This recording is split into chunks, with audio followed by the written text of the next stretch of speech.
Hello everybody, and welcome to another Jarrison Time informational video.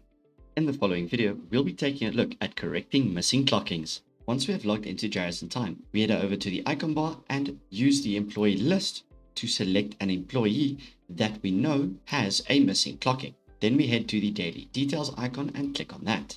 In today's first example, we will be looking at an employee that works day shift. In the new window, we can see that the employee has not clocked out for the day by looking at the clocking displayed and comparing that to the day program clock out time found at the bottom left of the window. To correct this, we head to the top right and click on the add button and a new window will appear. Here we can add the clocking time should we want to, or leave it as the pre-inserted day program clock out time. We are also able to add a reason should we want to, or we can leave it blank as we are going to do in this example. Once done, we then click on the save button. We will then see that the manual clocking has been added and it now displays in a gray highlight. We can then close this window and move on to the next example. For the next example, we will take a look at an employee who works night shifts. We will again select the employee in question missing the clocking and then click on the daily details icon. In this example, we will then navigate to the date with the missing clocking. And here we will see this employee also is missing an out clocking that we can once again compare to the clock times that we have for the day program displayed at the bottom left. We then click on the add button at the top right once again. And just like before, we enter the clock out time